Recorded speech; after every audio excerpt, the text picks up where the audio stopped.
Alors, Un enfant de Dieu de Cormac McCarthy, je ne sais pas si tu l'as lu. Non, je n'ai pas lu McCarthy. Tu l'as pas lu? Celui-là en tout cas. Celui-là, exactement. C'est un sacré bon bouquin. Et dès les premières pages, la première page même, McCarthy dit à propos de son assassin, c'était un enfant de Dieu comme vous et moi. Alors moi, la question évidemment que j'ai envie de te poser, c'est, tu la vois venir, Gilles Bergström, c'est un enfant de Dieu comme toi et moi?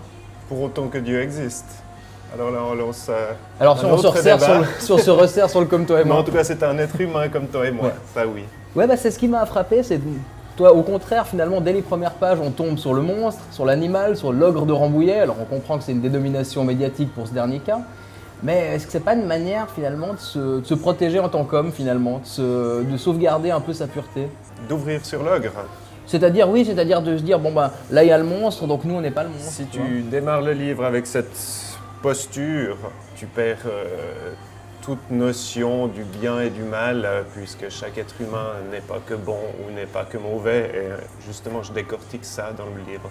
Ouais, c'est ce que j'allais dire, parce qu'au début j'ai eu un petit peu peur, quoi, parce qu'on comprend que c'est aussi après une dénomination médiatique, que tout ça est déconstruit ensuite.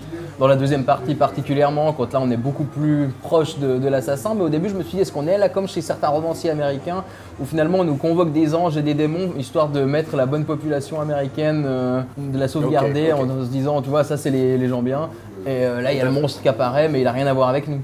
Tout à fait. Oui, non, alors on n'est pas dans Walt Disney avec le méchant et les gentils. Ou même chez Elroy, on n'a même pas besoin d'aller jusqu'au Walt Disney, quoi. Par contre, on a quand même l'immonde et vraiment le pervers extrême qui va jusqu'à tuer. Et en face de lui, on a des êtres humains avec leurs faiblesses et leurs failles et leurs perversions à eux. Oui, c'est ça, parce que dans l'immonde, finalement, on a une espèce de notion de hors du monde. Alors, c'est évidemment une interprétation assez libre. Je me suis dit, est-ce qu'on va, pendant 200 pages, nous faire comprendre que là, on a une sorte de féerie qui est arrivée. Finalement, forcément, ça se dément particulièrement au fil des entretiens avec Michel, un des pères des victimes. C'était voulu, finalement, de jouer comme ça avec le lecteur. Je pense que c'était important de présenter le sadique à la limite du stéréotype. Je ne voulais pas le rendre élégant, je n'étais pas dans le silence des agneaux. Ce n'était pas du Hannibal Lecter. C'était vraiment le pervers basique qui tue des gamins. Et ce qui m'intéressait, moi, c'était les pères des victimes. Ce n'était pas ce type-là. Oui, mais il fallait quand même planter le décor au début. Et d'ailleurs, on sent, c'est vrai que les détails, le soin et la complexité, des fois encore plus présentes du côté des victimes, du côté des pères, du côté des mères également, peut-être même de manière encore plus fine du côté des mères. Et finalement, on a ce personnage-là qui est assez intéressant parce qu'il y a un côté un peu... il y a un truc un peu nietzschéen comme ça avec le surhomme, mais un peu le type qui a le Nietzsche aux toilettes, quoi. Je sais pas si tu vois ce que je veux. Tu vois, le surhomme, l'éternel retour qui vient au milieu pendant la discussion au bar. Et puis on a à côté des personnages beaucoup plus fins, beaucoup plus sensibles. Ça fait un peu le gros soleil puissant, tu sais, avec les petites planètes et leur complexité qui gravitent autour. Oui, c'était important qu'il ait cette puissance et ce charisme également, hein, puisque au bout du compte, d'une certaine manière, il séduit tout le monde dans cette histoire. Oui, et puis c'est vrai qu'il y a une petite critique de la société en toile de fond dans le bouquin. Qui devient même assez prégnante vers la fin avec la critique des médias, de la récupération du phénomène serial killer par la nébuleuse médiatique. C'était aussi, je pense, important d'en parler, hein, de tout cet effet de buzz qui excite les médias. On voit dans la littérature que c'est souvent la littérature un peu sale, des people ou des gens médiatisés qui passent devant la bonne littérature. Je pense que c'était important d'en toucher quelques mots là-dedans. Et puis dans la deuxième partie, c'est là qu'on le voit un peu plus apparaître, c'est le personnage de Julien, de la victime survivant. On ne sait pas trop encore, mais qui semble glisser du côté de son bourreau, qui semble même attiré par lui.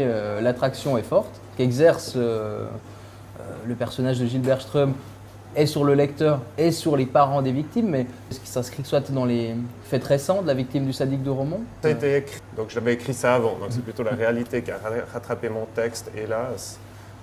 Par contre, c'est quand même une évidence psy. Les abuseurs ont eux-mêmes été abusés, même si tous les abusés ne deviennent pas des abuseurs. N'oublions pas de le préciser, sinon on jettera des pierres.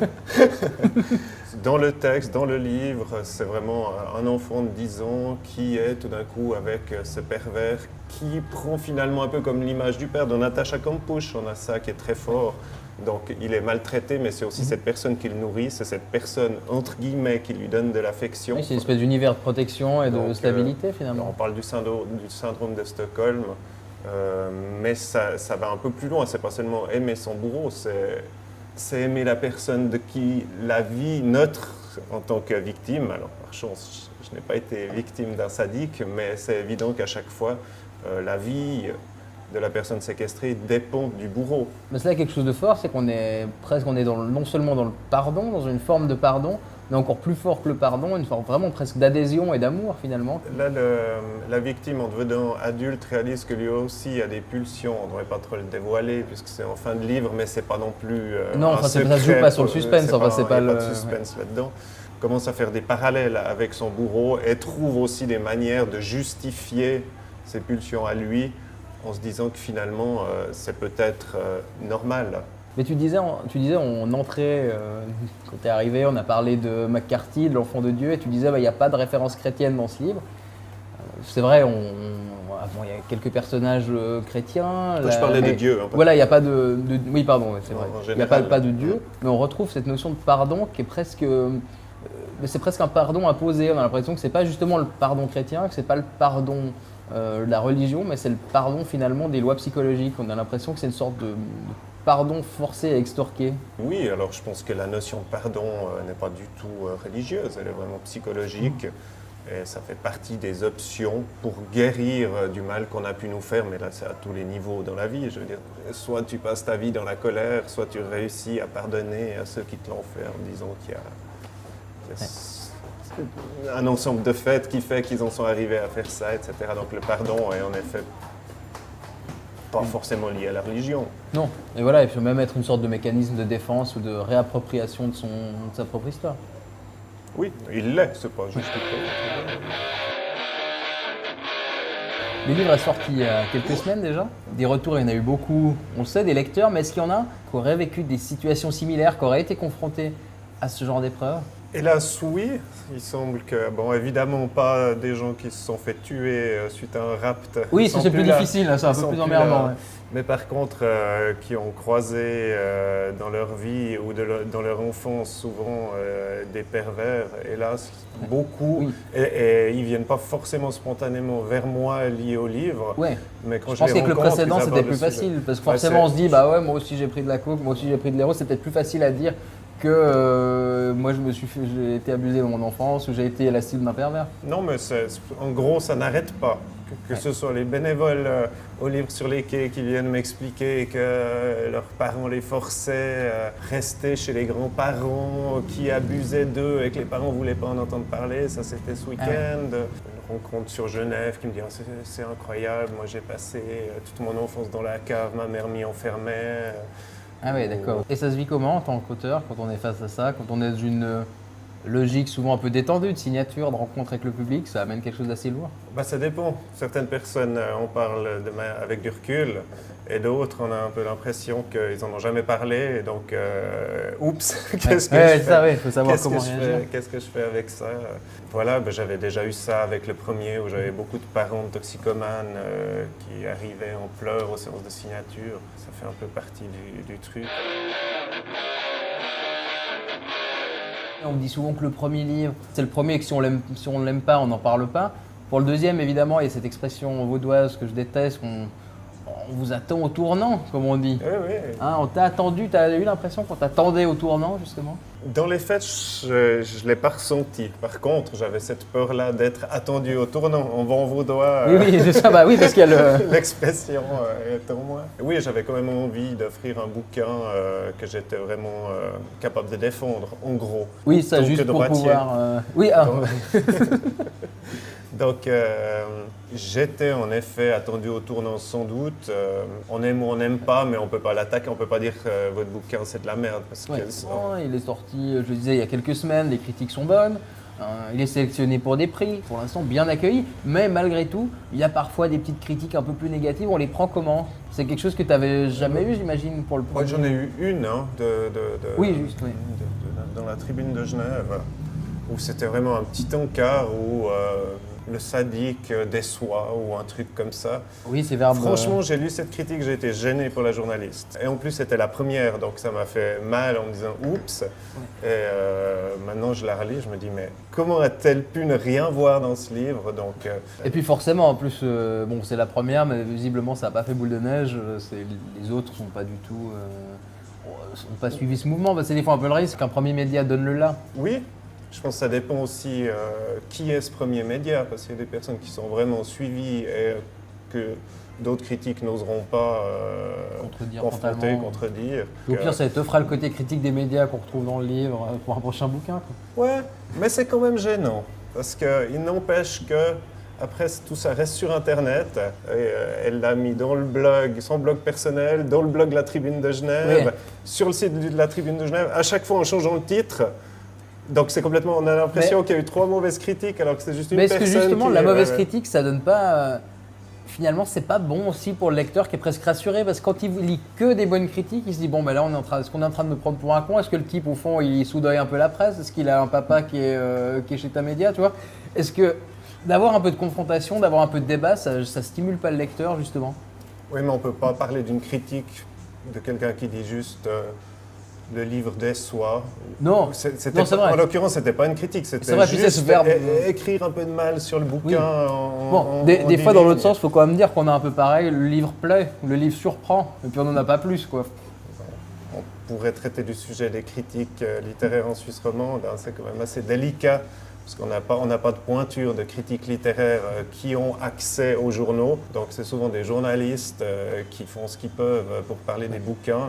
On est ravis qu'ils le fassent. La critique littéraire, même en France, ils sont peu nombreux. Ils ont peu de place, on parle de journalistes qui ont lu un bouquin et puis qui en disent ce qu'ils veulent. Et qui sont un peu susceptibles, donc c'est peut-être bien de ne pas aller trop loin sur ce terrain glissant. Évidemment, parce qu'après, si on leur rentre dans le cadre, il y a tout le problème des vengeances, au livre suivant et tout ça. Enfin, c'est un peu ahurissant. Ils font l'article, mais en plus, ils ne parlent pas forcément des livres qu'ils ont, eux, envie de critiquer, pour utiliser le mot critique, mais ils doivent répondre à la demande du rédacteur en chef qui veut que tel ou tel livre. Enfin, c'est vrai que c'est un peu... Le deuxième roman, Ils sont tous morts, était le premier. Quelques éléments biographiques venaient, quelques observations. Là, tu l'as dit, on était plutôt sur l'observation des faits. Le prochain, évidemment, c'est trop tôt pour en parler. Mais il y a quelque chose qui se dessine déjà dans la tête d'Antoine Jacquier? Oui. Donc, je bosse sur un 3e depuis une année. Donc oui, par contre, je suis nul au niveau du pitch. J'ai tenté de faire le pitch, une émission la semaine dernière. Mais oui, j'écris sérieusement un 3e. Puis moi, je suis nul au niveau du journalisme, donc j'essaye pas de te tirer les verres du nez pour savoir de quoi ça va parler. J'attendrai. C'est l'histoire de 2 couples de 25-30 ans qui, à un moment donné, s'échangent. Et ils sont de cultures complètement différentes, donc ça permet un regard sur ce que vivent ces jeunes dans notre société aujourd'hui.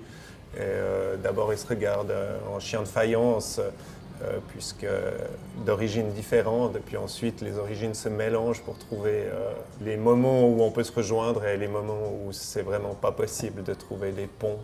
Dernière question, une étiquette évidemment qui a été accolée à la sortie du premier livre, qui parle de drogue, entre autres. Tu es devenu un peu le spécialiste de la drogue, chaque fois qu'il y a une table ronde qui parle vaguement, lointainement de l'addiction, tu y es convié. Maintenant, c'est un tout petit peu différent, tu n'as pas encore peut-être convié à parler de serial killer. Mais il y a cette étiquette trash qu'on retrouve chez d'autres auteurs aussi.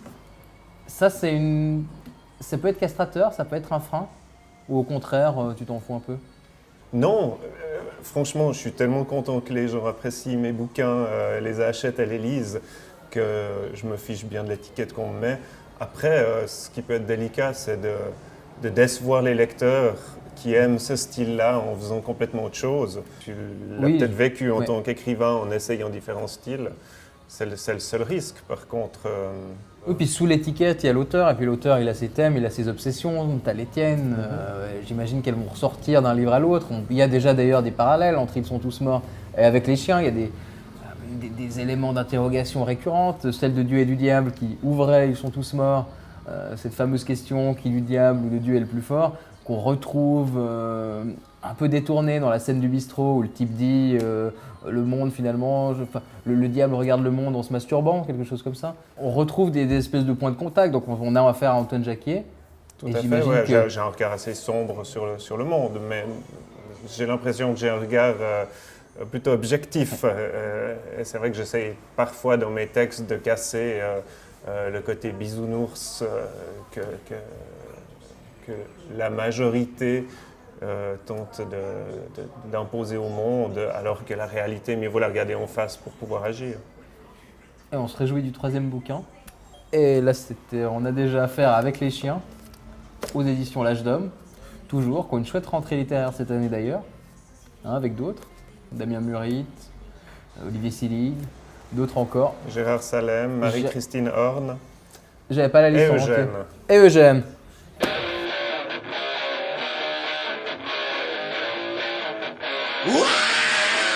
C'est le diable qui se mêle à mon sang. On lit ça dans Morphine de Bulgakov que je t'ai amené.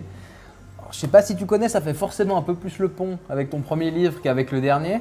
Un peu plus avec Ils sont tous morts. Ça parle de drogue dans les années 20. Un médecin qui est au fond de la Russie, qui est tout seul dans une sorte de... forcément qui a plein accès à la pharmacie et qui commence à prendre de la morphine et qui augmente forcément les doses tous les jours, qui perd pied de plus en plus. Et il écrit une lettre, il espère que son ami qui est aussi médecin, qui est dans la capitale, va venir le sauver, va venir l'aider, va venir le faire sortir de ça. Finalement, il redéchire la lettre, il l'envoie finalement. Quand l'ami arrive, il est déjà mort. Et c'est une histoire très prenante parce que c'est un carnet, c'est vraiment... alors, je ne sais pas quelle est la part d'autobiographie qu'a mis Bulgakov, je connais mal l'auteur au niveau personnel, mais moi j'ai trouvé très fort parce que c'est vraiment un journal, c'est des pages comme ça et on raconte des trucs et c'est assez lourd, c'est-à-dire que c'est triste. Si je n'étais pas gâté par ma formation médicale, je dirais que l'homme ne peut travailler normalement qu'après une piqûre de morphine. Donc on s'immerge dans cette espèce de mécanisme mental où finalement la morphine devient l'aiguille sur laquelle on s'oriente. Je te remercie, je ne l'ai pas lu, donc je connais peu la littérature sur la drogue d'avant les années 60. Ouais. Donc je le lirai avec plaisir. C'est peut-être une force justement du truc, c'est d'être avant le côté Beat Generation, avant le moment où vraiment on en parle. On sait que c'était très présent avec l'opium déjà au 18e, donc la morphine a remplacé l'opium et l'héroïne la morphine. Je te remercie, je te présente le livre que je t'ai apporté. Avec plaisir, je le louche déjà sur la table depuis un moment. J'ai apporté Mon chien stupide de John Fante. J'ai choisi celui-là parce que John Fante est connu, donc écrivain américain, il a vraiment ses fans. Philippe Dion s'est beaucoup inspiré de Fante pour son style qu'il a amené en France et ainsi... on a eu l'impression qu'il avait inventé quelque chose, mais il s'est beaucoup inspiré d'écrivains américains. Celui-ci est moins connu, on connaît bien Bandini, Demande à la poussière, qui sont vraiment les classiques de Fante. Celui-ci s'appelle Mon chien stupide. Et j'ai l'impression qu'en se basant sur l'histoire d'un énorme chien que le héros découvre dans son jardin un matin, il arrive à parler de tout ce qui est important dans notre société. Qu'est-ce qui compte, qu'est-ce qui fait quand on a la cinquantaine et qu'on regarde ses enfants et qu'on se dit « Mon Dieu, mais... » Que sont-ils devenus? Qu'ai-je fait? Et qu'on regarde sa femme en se disant « Mais qu'est-ce que je fous avec cette femme depuis 30 ans? Qu'est-elle devenue ?» Donc c'est vraiment une réflexion sur la cinquantaine et les rêves qu'on avait dans notre jeunesse. Lui, son rêve, donc il est aux États-Unis, il est italien, c'est de vivre à Rome. Donc il est toujours prêt à tout vendre pour s'acheter un billet d'avion pour aller vivre à Rome. Mais évidemment que ce n'est pas si facile de lâcher sa famille. Donc c'est ce tiraillement permanent et ce regard, le regard sombre sur la société, Fante extrêmement fort. Ouais, je le lirai avec plaisir. J'avais découvert Fante par Bukowski dans son texte, je ne sais pas si tu l'as lu, How He Met the Master. Il raconte la rencontre avec Fante, il raconte comment il l'a découvert. Après, il fait la préface de Demande à la poussière. Et puis moi, c'est comme ça que j'ai découvert l'équipe Bandini, quoi. Mais c'est vrai que celui-ci, j'ai jamais entendu parler. Non, ça.